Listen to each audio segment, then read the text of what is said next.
Olá, bom dia. A graça e a paz de Cristo Jesus esteja sobre a tua vida, sobre a tua casa, para o teu bem, não somente hoje, mas eternamente. Seja bem-vindo à ministração da palavra do Senhor.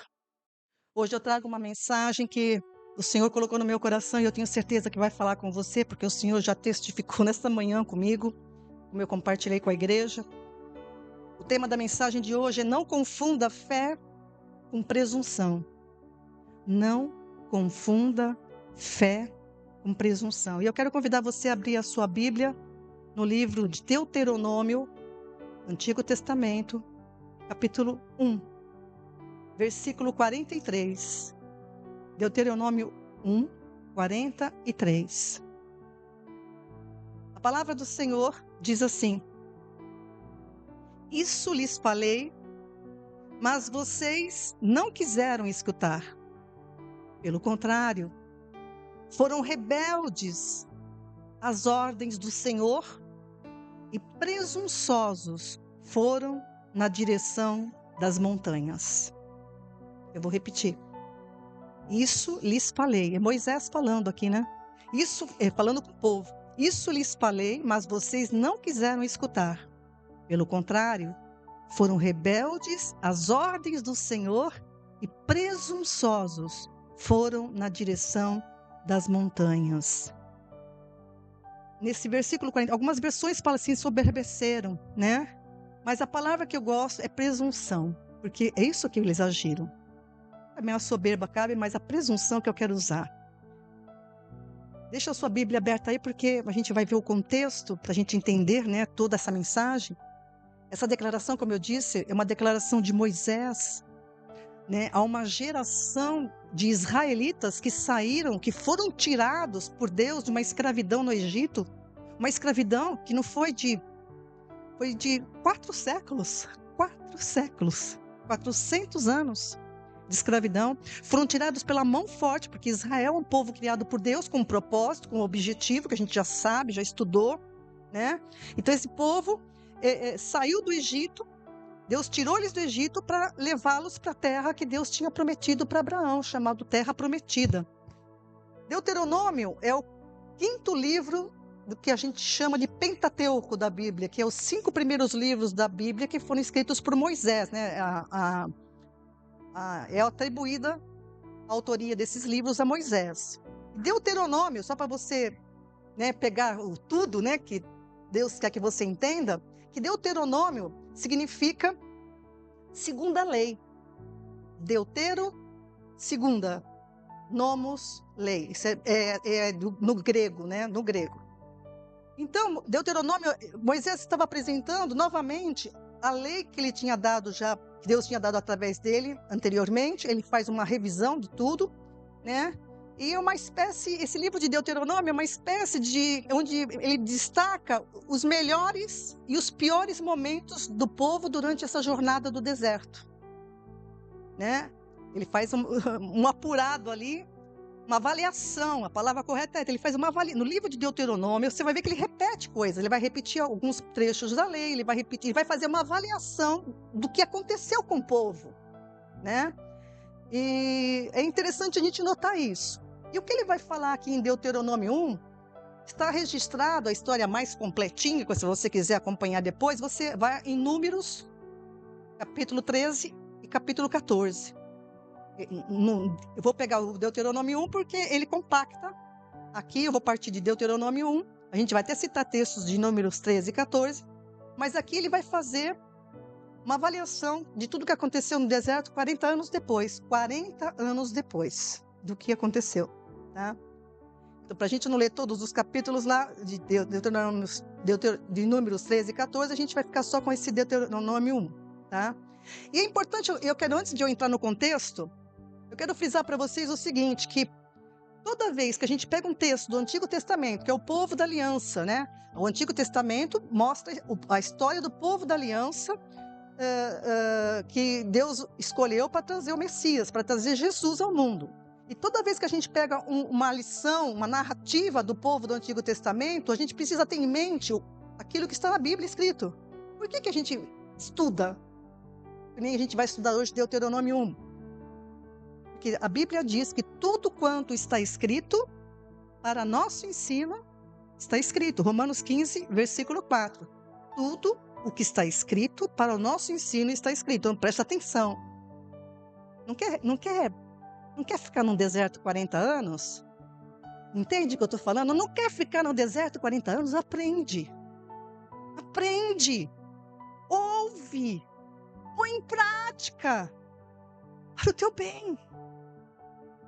Então, e Paulo também vai fazer citação desse mesmo episódio que a gente vai ver. Ele faz uma menção em 1ª Carta aos Coríntios, capítulo 10, versículo 11. Abra aí, deixa marcado o Deuteronômio com o dedinho aí ou com alguma coisa, mas 1ª Carta aos Coríntios, capítulo 10, versículo 11, diz assim, ó, essas coisas, Paulo está citando justamente esse trecho que nós vamos ver. Estas coisas aconteceram com eles para servir de exemplo. Elas foram escritas como advertência a nós, para quem o fim dos tempos tem chegado. Essas coisas foram escritas para nós, para quem o fim dos tempos tem chegado. O que significa isso? Que Jesus está voltando. Porque depois que Jesus veio, a qualquer momento ele vai voltar, mas já 2000 anos. Ah, meu irmão, minha irmã, um dia para Deus é como 1000 anos, e 1000 anos é como um dia. Seja pronto, esteja, ali de pé. Amém? Então, agora a gente vai fazer o seguinte, na ênfase, que eu quero pegar do texto de Deuteronômio, a gente vai ver o capítulo de Deuteronômio 1, mas essa ênfase que eu comecei, com o texto de versículo 43, eu quero destacar isso que Moisés falou para aquele povo, e presunçosos foram na direção das montanhas. O que aconteceu para Moisés? Estava meio bravo, né? Moisés estava meio dando uma bronquinha, né? Estava dando uma admoestação. E eu quero tomar essa palavra justamente, presunçosos. Porque o que a gente precisa aprender com isso, amados? Que a gente não pode confundir presunção com fé. São coisas distintas. Tá? Isso porque muitas vezes a presunção aos olhos de quem está vendo parece fé, mas não é. Não é. Por quê, pastora? Como assim? Porque fé, amados, diante de Deus, não é diante da religião, não é diante de uma denominação. Fé diante de Deus é quando a pessoa ela é movida pela palavra de Deus. Isso é fé para Deus. Para o homem, para Deus. Se você quer agradar a Deus, fé é quando você se move pela palavra dele. A fé, eu tenho ministrado isso nas últimas mensagens. A fé é a própria palavra de Deus que ele nos deu. E o que é presunção? Presunção é quando você anda pelo que você pensa. É quando você anda por sentimentos. É quando você anda por desejos, pelas suas conjecturas, ignorando o que Deus fala. Você pode até ter ouvido a palavra, como esse povo ouviu, e depois ignorou. Você pode ignorar por ignorância mesmo, porque você não sabe qual é a vontade do Senhor, porque você não busca. Você não busca, diz o Senhor. É para vocês que estão ouvindo. Porque tem pessoas que querem agradar a Deus com as suas conjecturas. Isso não agrada a Deus. Agrada a Deus quando a gente anda pela fé. Ou seja, segundo a sua palavra. Na Bíblia, presunção significa agir com orgulho, arrogância, confiança em si mesmo, que é a coisa que a gente vê mais nas pregações de hoje em dia, por aí. Confia em você mesmo. Vai que, né? Se Deus, quando eu tenho que dizer, se Deus for contigo, vai tudo bem, mas se Deus não estiver contigo, vai tudo mal. Não é verdade? Então, presunção é isso, é confiança excessiva em si mesmo, sem se basear na direção de Deus. E a gente vai entender exatamente isso no contexto de Deuteronômio 1. E agora eu convido você a ir lá, a partir do versículo 19. Deuteronômio 1, 19. Nós vamos acompanhar essa história agora mais minuciosamente. É um resumo do que está lá em Números, capítulo 13 e 14. Mas vamos lá. Deuteronômio 1, 19 diz: Então, partimos de Horebe e caminhamos por todo aquele grande e terrível deserto que vocês viram pelo caminho da região montanhosa dos amorreus. como o Senhor nosso Deus nos havia ordenado. Preste atenção, grife isso. Como o Senhor nosso Deus nos havia ordenado. Deus mandou andar naquele caminho. E chegamos a Cádiz Barneia. Aí tá, você vê o que eu tenho que ver com tudo isso, pastor. Vamos lá, vamos aprender. Tudo que está escrito por ensino nosso. E deixa eu falar para você, quando fala partimos do Horebe e o Monte Sinai, são duas, é a mesma montanha, tá? Falam Horebe, mas é Monte Sinai. Então, eles tinham... Deixa eu só fazer um replay da história sintetizada. O povo estava no Egito, escravo há 400 anos, Deus tira do Egito, e o caminho que Deus leva é pelo deserto, para chegar na Terra Prometida, que é Israel. Se você olhar no mapinha lá, tem que atravessar um deserto. E eles, então, atravessam, saem do Egito, debaixo de uma poderosa mão de Deus, que a gente conhece por filme, a história mais conhecida é a história da saída do povo do Egito. E eles atravessam o deserto, eles param no Monte Sinai, que vai acontecer episódios importantíssimos, onde Deus dá a lei para o povo. Essa lei era para organizar o povo e mostrar para o povo, né, a vontade de Deus. Eles recebem as leis e depois, eu estou sintetizando, porque eles têm umas outras paradigmas, mas depois o sentido é ir para Cádiz Barneia, tá? Que era no deserto de Parã. Se você olha lá no relato de Números, eles estão, quando eles chegam em Cádiz Barneia, é a limítrofe para entrar na Terra Prometida. Eles param na frente da Terra Prometida, na verdade, eles estão bem na divisa com a Terra Prometida, que é chamada Terra de Canaã. É uma promessa centenária que Deus tinha feito desde Abraão, fez para Abraão, para Isaac, para Jacó, e repete de geração em geração: essa terra eu dei a vocês. Quer agrade hoje ou não agrade o mundo hoje, Deus vai cumprir essa palavra, porque é uma palavra de aliança com Abraão. E Deus, o que ele fala está falado, e você precisa entender isso, eu e você precisamos entender, e você que está me ouvindo precisa entender que se ele falou, se Deus falou, está falado.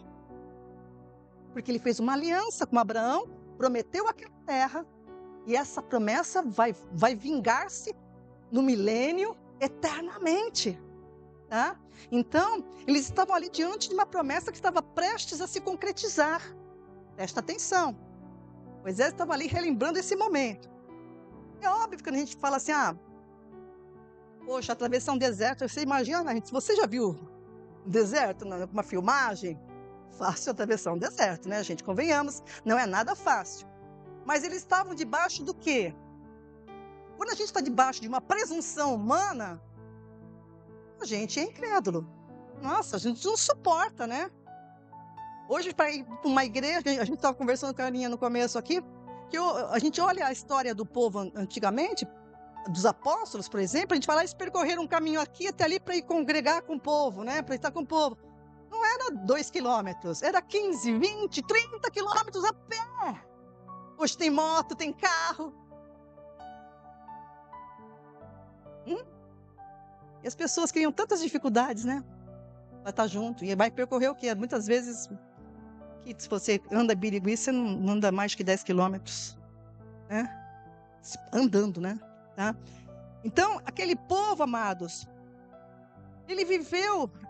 Embora fosse um deserto, Deus mostrou para ele, já tinha mostrado quando retirou eles do Egito, um poder enorme, sobrenatural, que deixou o Egito de queixo caído, deixou o Egito, que era o país mais rico daquela época, aterrorizado, em que Deus fez ali para libertar aquele povo.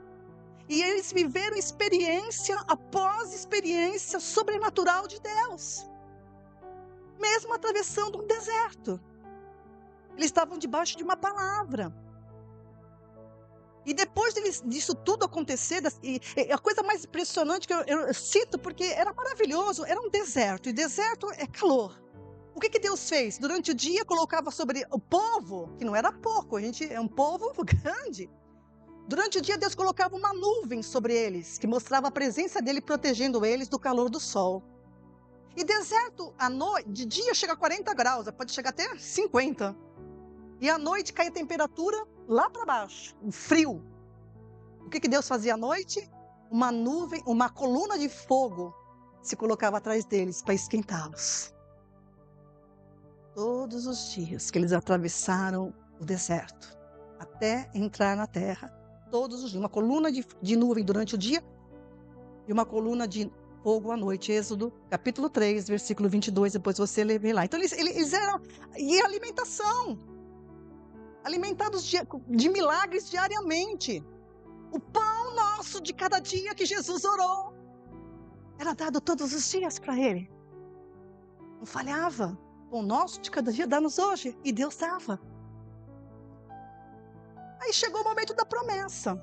Agora vocês estão diante da terra, né? Estavam ali na porta da terra prometida. Aí no versículo 20, Deuteronômio 1, capítulo 1, versículo 20, disse, Moisés continua, então ele disse, vocês chegaram à região montanhosa dos amorreus, que o nosso Deus nos dá. Frise isso aí, grife.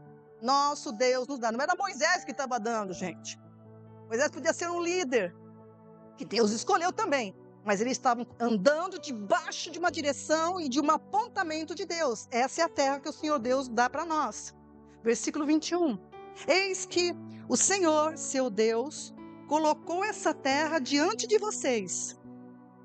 Vão e tomem posse dessa terra, como o Senhor, o Deus de seus pais, falou. Não tenham medo e não se assustem. A terra ali era chamada Terra de Canaã, né? Prometida por Deus aos patriarcas, como a gente já falou. E era uma promessa de Deus. Moisés frisa isso, né? Se era uma promessa de Deus, é porque Deus queria que eles entrassem na terra, tomassem posse da terra, vivessem naquela terra, porque Deus prometeu uma terra que emanasse leite e mel, né? E essa era a terra que estava diante dele. Então Deus deu uma sinalização. E é isso que eu e você temos que entender, que quando Deus fala na palavra, se ele prometeu, se ele falou na palavra dele, é garantido por ele. Agora, se você segue as suas presunções, as suas conjecturas, desconectado da palavra, se você nem conhece a palavra e está desconectado, Deus não tem nenhum compromisso com a sua conjectura. Nenhum. Ele tem compromisso, Deus tem compromisso com a sua palavra. Se ele prometeu, ele sinalizou, é a minha vontade. Eu dei para vocês, entrem e tomem posse. Aquela geração estava diante disso. Moisés frisa com eles, entre, né? É uma promessa de Deus, vocês não estão sozinhos, né? Como Deus proveu até agora, Deus vai prover tudo que a gente precisa para entrar na terra. Então Deus estava com eles. E ainda os desafia, né? Não tenham medo, não se assustem. Ou seja, não cedam aos sentimentos, não olhem para a aparência. Porque aquele que diz crer em Deus, amados, é como a gente tem citado o exemplo de Pedro sobre as águas, e diante disso, tantas circunstâncias, não olhe para os ventos, não olhe para as dificuldades, não olhe para as circunstâncias, olhe para aquilo que Deus falou com você e ande. Não ceda, ande pela fé, ou seja, se renda à palavra, veja o que Deus está te dirigindo. Se você está andando debaixo da palavra, confie. Estou obedecendo tudo que o Senhor mandou. Confie, então. Mas não fica com mas. Porque o mas puxa a incredulidade. Puxa a dúvida. Deus é comigo. Deus é com você. Você tem convicção em Cristo Jesus? Então anda. É um dia de cada vez. E o milagre você vai ver no dia de cada vez. A provisão, o cuidado de Deus sobre a minha. Eu vejo isso na minha vida, na minha história, na minha casa, na minha família. E você também, tenho certeza que vocês veem. Quando a gente confia no Senhor, a gente tem que andar confiando, se rendendo a Ele todo instante. Eu confio em Ti. A situação, às vezes, se a gente olha para a situação, assusta. Dá temor. Mas quando você olha para Ele, dissipa tudo. Dissipa tudo! Não tem como não ser assim, não tem como não ser assim. Fé, segundo as Escrituras, eu vou repetir isso 1000 vezes. É confiança na palavra que Deus revelou para você. E hoje nós temos a palavra toda. Toda a história está aqui mostrando para nós, nos dando base. Olha, esse Deus que agiu assim é o Deus que é seu Deus. Hoje também. Amém?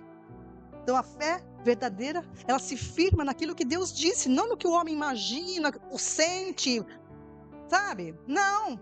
Fé é confiar em Deus que fez a promessa e tem o poder de realizar o que prometeu. É isso que o povo precisava acreditar. Abraão creu. A história de Abraão é maravilhosa, ele creu. E Paulo faz a citação disso em Romanos 4, versículos 20 e 21, vale a pena falar sobre isso, referindo-se a Abraão, que ele não duvidou da promessa, estando certíssimo de que ele tinha poder, que Deus tinha poder, que aquele que tinha prometido também era poderoso para cumprir. Abraão tinha convicção. Você tem convicção? Aquele que prometeu é fiel para cumprir. Se ele falou, ele vai cumprir. Amém? Então Moisés estava enfatizando isso para eles. Olha, confiem, não tenham medo. Deus trouxe até aqui.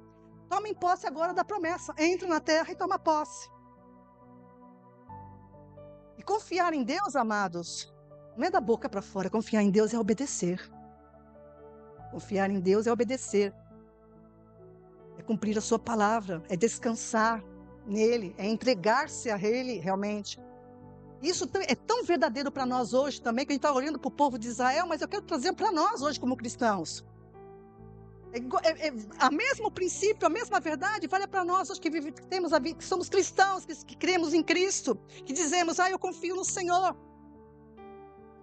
Você tem o verdadeiro entendimento da salvação eterna que Jesus ofereceu? Então, se você tem esse entendimento, para nós não é diferente.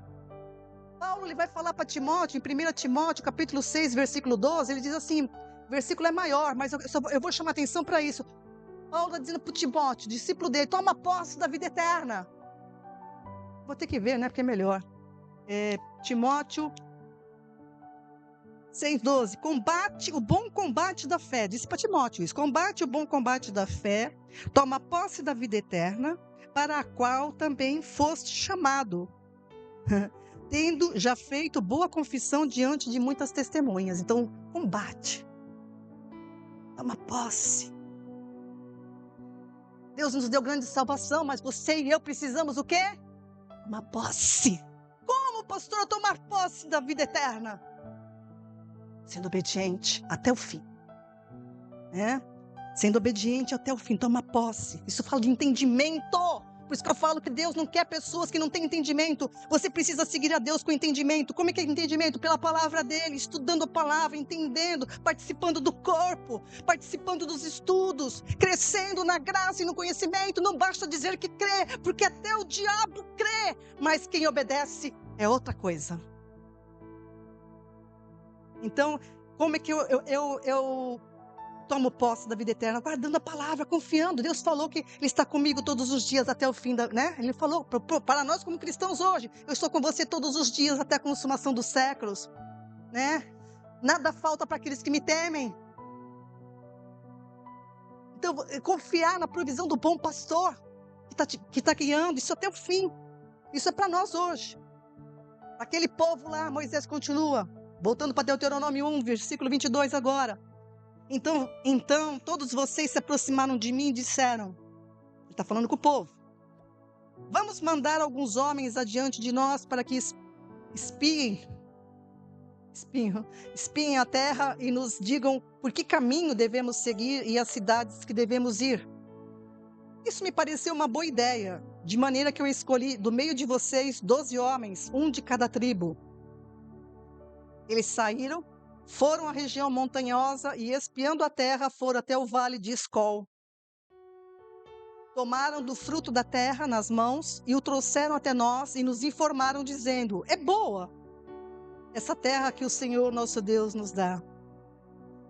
E é interessante a gente entender que, quando eles falam de mandar os espias, não era para checar se Deus estava falando a verdade, não é para isso. Não era para checar o que Deus tinha falado, porque Deus até concordou com Moisés, escolhe 12 homens e manda eles lá. Era para eles analisarem, né, ver como era a cidade, está escrito lá em Números, lá, como era a cidade, como elas estavam fortificadas, como que era a terra, né, examinar tudo. Era para traçar um plano de ação, na verdade é para traçar um plano de ação para entrar na terra, né? Era uma estratégia, para montar uma estratégia. Então foi 12 homens, um de cada tribo, e ficaram espiando a terra 40 dias, tá? Percorreram a terra e voltaram e trouxeram, a palavra diz que eles trouxeram o fruto da terra. É interessante que em Números 13, 23, nos mostra que foi necessário. Eles pegaram algumas amostras do fruto da terra. Eles encontraram uma videira, um cacho tão grande de uvas, que eles cortaram da parreira e precisava, lá em Números 13, 23, depois você checa lá, precisava de 2 homens para carregar o cacho. Eles penduraram o galho num varal e levaram como amostra da riqueza do fruto da videira lá, como ela brotou com vitalidade. Levaram figos, romã, sei lá, tem um monte de coisas que eles levaram mais. Mas esse cacho chamou atenção pelo tamanho, pela gigante, né? E até hoje, o Ministério de Turismo de Israel, ele mostra, esse é o símbolo, né? Eu pedi para o pessoal projetar, esse é o símbolo de Israel, do Ministério de Cultura de Israel, que é 2 homens com uma verga nos ombros, com um cacho de uva gigantesco. Conseguiu projetar? Então, esse é o símbolo até hoje. Se você pesquisar, esse é o símbolo de Israel, que mostra exatamente esse momento do cacho de uva gigantesco que eles trouxeram. Então, esses espias voltam com essas provas. Nossa, a terra é produtiva mesmo, é tudo que Deus falou, ela mana leite e mel, né? A terra é um lugar de abundância, e tudo que Deus falou realmente é isso mesmo. Então, vocês imaginam, né? A gente imagina que o povo, quando viu isso, o que eles fizeram? Eles glorificaram. E Deus é fiel. Só que não.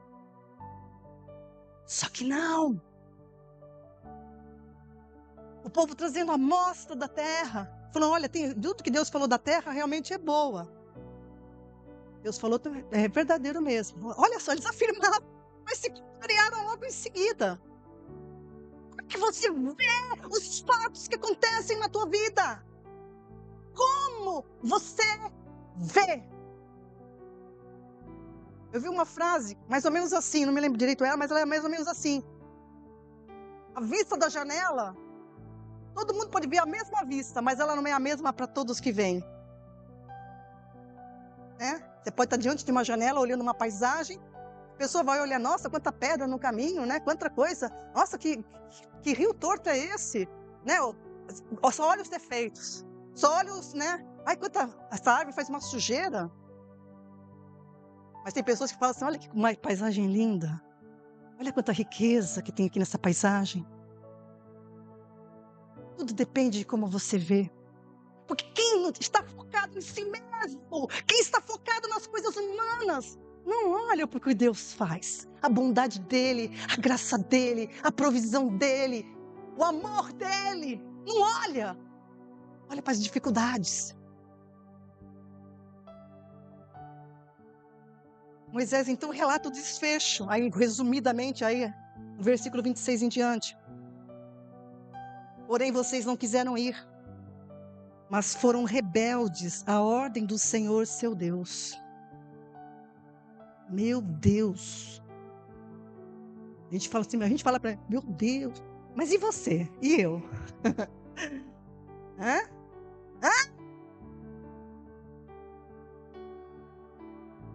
Ficaram murmurando em suas tendas e disseram, o Senhor está com ódio de nós e por isso nos tirou da terra do Egito. O Senhor está com ódio de nós.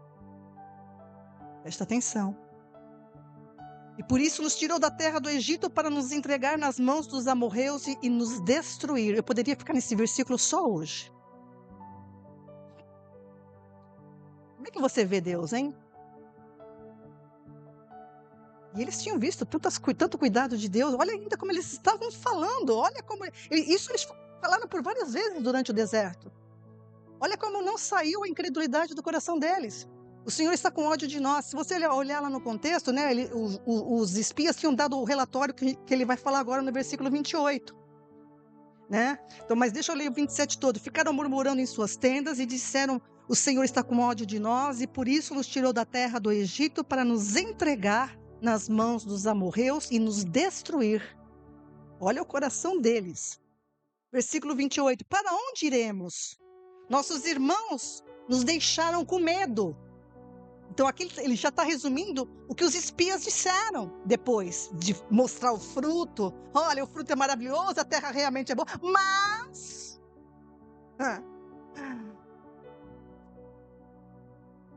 nossos irmãos nos deixaram com medo, dizendo: aquele povo é maior e mais alto que nós. As cidades são grandes e fortificadas até o céu. Olha o exagero. Também vimos ali os filhos dos Anaquins. Anaquins aqui era sinônimo de gigantes. Eram gigantes mesmo, que nem Golias. Eram homens gigantescos, não era 2 metros, não era mais. Eram gigantes. Então, o que aconteceu? Os espias que foram lá espiar a terra constataram que a terra era boa mesmo, mas eles levaram a opinião deles. Porque quando você está firmado no que você pensa, você vai esquecer do que Deus falou. Quando você vai se firmar no que você pensa, nas suas conjecturas, nos seus sentimentos, nos seus medos, você vai ignorar tudo o que Deus falou. E é isso que aconteceu. Eles disseram: não, a gente não é capaz, a nossa terra, as cidades são enormes, muros altos, gigantes, né? Olharam para a paisagem, esqueceram de tudo que estava de bom. Ou seja, salientaram a dificuldade, a luta que eles iam ter que lutar, né? E o povo ficou desanimado. O povo foi na onda. Não foram todos os espias que falaram isso, porque a gente vai ver que Josué e Caleb a gente vai ter que ver isso no decorrer da palavra, tá? Talvez eu não termine hoje mesmo.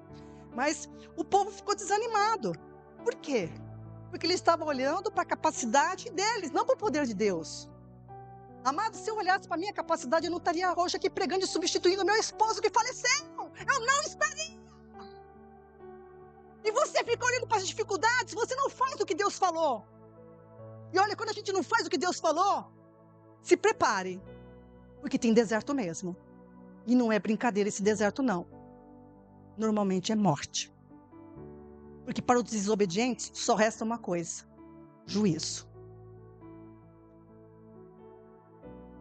Aqueles olharam para a dificuldade, ficaram olhando para a capacidade deles, né?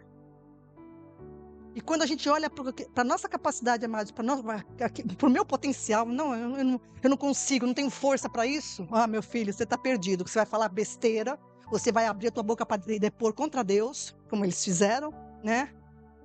E a palavra diz um alerta muito interessante. Jeremias capítulo 17, versículo 5.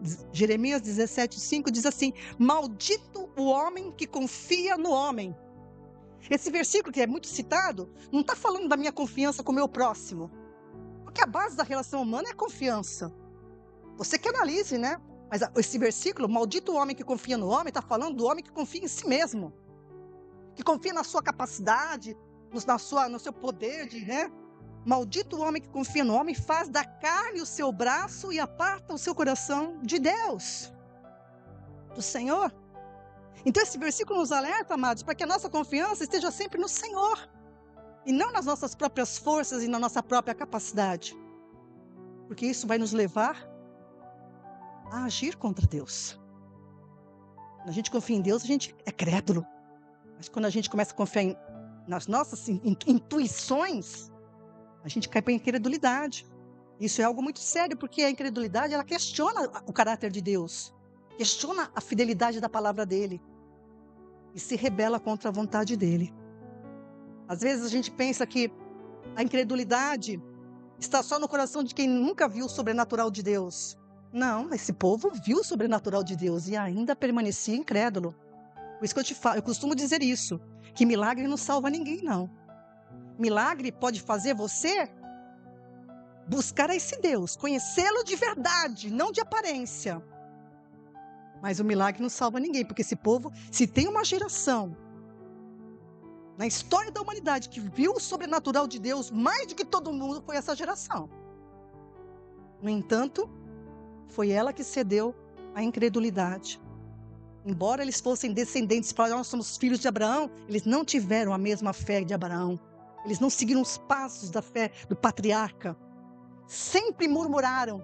A murmuração é típica do incrédulo. Vive reclamando, né? Vive, por isso que eu não gosto de crente que fica em Facebook, em Instagram, na rede social, murmurando, porque depõe e demonstra a sua incredulidade, porque não age de acordo com a fé que diz que ter. A gente tem que ser coerente. Deus odeia inconstância. Deus odeia pessoas incoerentes. O ódio aí quer dizer, vai ter juízo. A gente tem que ser coerente, amados, com aquilo que a gente confessa. Esse povo murmurava, qualquer probleminha estava murmurando, era uma coisa, era outra, e sempre agredindo o líder, porque tem que pegar alguém como pato. Moisés teve uma missão bem difícil, hein? Moisés tinha uma missão que era um povo em torno de 2,5 a 3 milhões de pessoas. 2 a 3 milhões de pessoas. Eu estou contando porque eram 600 homens, está escrito na palavra, que saíram do Egito. Homens de guerra. Você imagina 600 homens, uma esposa e uma média de 3 filhos, né? Porque eles tinham bastante filhos. Mas as continhas aí. Era mais de em torno de quase 3 milhões de pessoas no deserto. 3 milhões.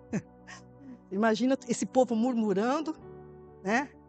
Mesmo após eles testemunharem os milagres maravilhosos, cercados da proteção divina, Deus providenciando alimento para eles, eles ainda murmuravam constantemente, como se Deus não tivesse um propósito de bem para eles. Como se Deus não tivesse um propósito. Deus nunca quer o mal de ninguém. Se a gente diz crer nele, a palavra em Hebreus, capítulo 11, versículo 6, diz que sem fé é impossível agradar a Deus, porque aquele que se aproxima de Deus, creia que Ele existe e que Ele é galardoador daqueles que o buscam. Preste atenção. Creia que Ele existe e é galardoador daqueles que o buscam. Então, Deus sabe, que ninguém diz o profeta, né? Deus diz através do profeta do Antigo Testamento. Deus sabe os planos que Ele tem a nosso respeito, planos de paz e não de mal, para nos dar uma esperança e um futuro. Você crê? Então ande nisso. Não, o plano de Deus a situação está... O plano de Deus é de paz, não de mal. Tudo coopera para o bem. É assim que tem que estar na nossa boca. Não sabe o que falar? Fecha a boca. Simples, fecha a boca. Fecha a boca. Aquele povo não compreendeu o propósito maravilhoso que Deus tinha com eles. Que era o povo escolhido para trazer o Messias. De toda a terra Deus escolheu. Deus formou e escolheu aquele povo para trazer o descendente prometido no Éden. E você tem que fazer essa ligação também para entender as coisas na palavra. E ali havia chegado o momento da promessa, mas eles, diante das ameaças, ia ter luta, porque bênção normalmente vem lutas. Mas Deus estaria com eles. Mas eles não acreditaram, eles vacilaram nesse momento. Em vez de eles toarem um canto de vitória, não, vamos embora, Deus é conosco, Ele vai nos capacitar. Não, eles ficaram nas tendas murmurando, chorando, planejando voltar para o Egito. E dizendo que Deus queria matá-los. Olha o absurdo da incredulidade, amados. E que isso seja exemplo para nós. Como está na palavra, né? Quando a gente está dentro da vontade de Deus, amados, se você está dentro da vontade de Deus, essa é a maior segurança que você pode ter, de que, por mais difíceis que sejam as circunstâncias, você sabe que o Senhor está com você. Amém? Todos nós passamos por momentos, vales escuros, vales sombrios que aterrorizam a gente.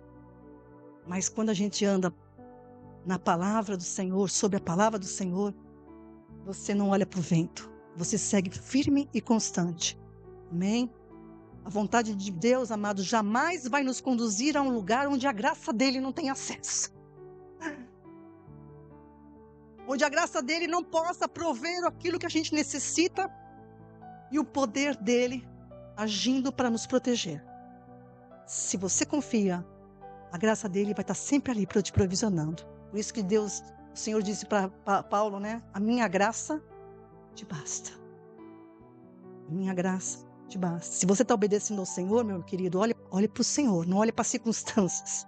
Não olhe para as circunstâncias, olhe para aquele que está com você, né? Lembre-se do poder dele. E Moisés enfatiza com ele no versículo 29, então ele diz, não fiquem apavorados, nem tenham medo deles. Moisés estava reiterando, gente, não tema. Se você ler lá em Números, veja depois lá, por favor, Números 13 e 14, você vai ver que o Josué vai falar, gente, Deus prometeu, ele vai estar com a gente. Não, não, não. Aí Josué e Caleb defendendo, não, a gente tem que entrar, Deus prometeu. O Josué e Caleb ficaram aterrorizados, não, vamos entrar na terra. E o povo, sabe o que o povo queria fazer com os dois? Apedrejá-los. Está no texto lá de Números. O povo quis apedrejar o Josué e o Caleb. Porque estavam não, a gente tem que confiar em Deus. Olha só o absurdo que estava aquele povo, gente. A palavra de Deus diz que o perfeito amor lança fora o medo. Toda a pessoa que está com medo é porque não é perfeito no amor. João diz isso, né? Primeira carta de João, capítulo 4, versículo 18. 1 João 4, 18.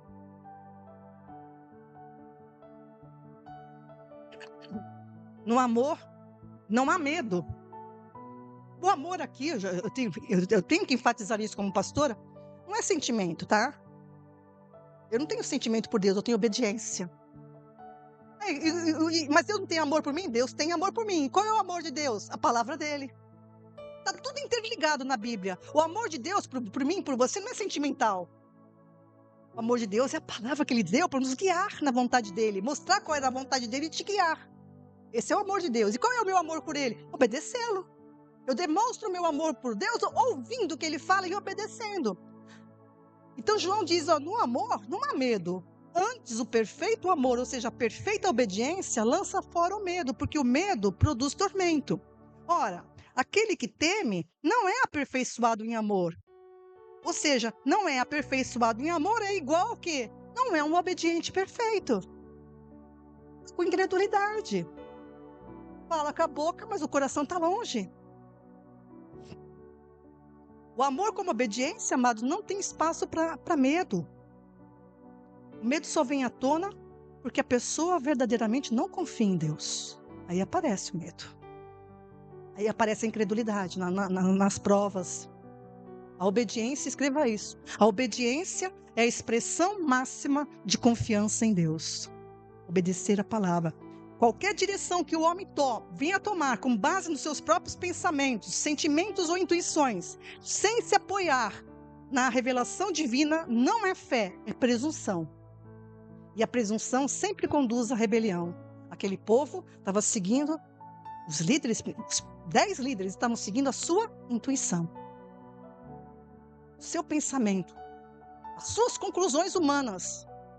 Esqueceram-se de que quem estava com eles. Olha que coisa, hein? Esqueceram de quem estava com eles. Então, e no que Deus tinha falado. Porque tudo era promessa de Deus. Então, vou repetir isso. Qualquer direção que o homem toma com base em seus próprios pensamentos, sentimentos ou intuições, sem se apoiar na revelação divina, não é fé, é presunção. E a presunção sempre conduz à rebelião. A verdadeira fé se firma sempre no que Deus falou, não no que eu e você imaginamos. E aquele povo não entendeu isso. Não entendeu isso. Coisa mais triste, amados. É triste. E olha, eu vou dizer para você, não viva essa tristeza na tua vida, em nome de Jesus. O tempo é outro, nós estamos em outro contexto, mas os princípios são os mesmos. De Deus não se zomba. Aquilo que o homem semear, isso também ceifará. Porque Deus é vingativo? Não. Porque Ele está avisando porque você vai colher a sua incredulidade. Não é porque Ele quer punir. O prazer de Deus não é punir. É que você obedeça. Porque Ele sabe que se Ele falou, Ele quer o teu bem, não o teu mal. E você tem que crer nisso e descansar nisso. Aconteça o que acontecer. Mesmo que você seja jogado numa cova de leões. Mesmo que você seja jogado numa fornalha ardente. Mesmo que você tenha que atravessar para chegar no lugar que Deus prometeu, um deserto. Não interessa. Maior é aquele que está em você do que aquele que está no mundo e que te tenta para afastar dele. Amém? Deixa eu ver aqui quanto que... Bom, vamos mais um pouquinho. E Moisés estava ali admoestando eles. Versículo 30, Deuteronômio 1:30. O Senhor, seu Deus, que vai adiante de vocês... Olha aqui Moisés frisando para eles, né? Ele lutará por vocês, segundo tudo o que vocês viram que ele fez conosco no Egito. E também nesse deserto, onde vocês viram que o Senhor, seu Deus, olha que palavra linda agora que Moisés disse para eles, né? E também nesse deserto, onde vocês viram que o Senhor, seu Deus, os levou como um homem leva o seu filho, por todo o caminho pelo qual andaram até chegar a este lugar. Mas mesmo assim, nem assim vocês creram no Senhor, seu Deus. Olha que Moisés falou de Deus, que Deus os conduziu como um pai guia o seu filho por um caminho que deve andar. Mesmo assim, vocês não creram. E então, Moisés emenda, né? Versículo 33, que foi adiante, né? Deus foi adiante de vocês por todo o caminho para procurar o lugar onde vocês deveriam acampar. Deus escolhia os lugares do acampamento, onde era mais seguro, né? Deus escolheu, eles paravam nos lugares, para aqui. Olha só, de noite estava no fogo para mostrar o caminho por onde vocês deveriam andar, e de dia estava na nuvem, né? Simbolizando a presença de Deus. Então Deus havia naquele percurso demonstrado todo o seu poder. Mas ao invés de eles olharem para as dádivas do Senhor, a bondade do Senhor, da graça do Senhor, eles endureceram o coração. Porque quando a gente não olha, por isso que a palavra de Deus nos diz para a gente ser grato em tudo. Seja grato. Reconheça o que Deus está fazendo. Às vezes a tua vida pode não estar boa, mas é porque você está colhendo muito do que você fez errado. Depois que eu fui crente, piorou. Eu falei, uma linguagem tão profana. É que você estava com os olhinhos mais abertos. Antes você era um tapado nas mãos, escravo do diabo. Agora você está muito mais espertinho. Sabe, amados, quando a gente não enxerga a bondade, a graça de Deus na nossa vida, nosso coração se torna incrédulo, se vai endurecendo. Por isso, seja grato. Agradeça no pouco, no muito, agradeça. Seja grato, Senhor, você está cuidando de mim. Seja grato. Seja grato. Quando eles não enxergaram isso, eles endureceram o coração, como o autor de Hebreus diz em Hebreus 3,12. Eles desenvolveram um perverso coração de incredulidade. Toda ingratidão vai gerando um coração perverso. Seja grato aos seus pais. Né? Tem tanto filho ingrato com seus pais. Sabe, ingrato, desobedientes, profanos. Como diz a palavra, que nos últimos tempos seria assim mesmo, né? Tem muita gente incrédula com Deus, profana, porque cede, vai cedendo, né? Não reconhece, olha para a paisagem, mas só vê o pior.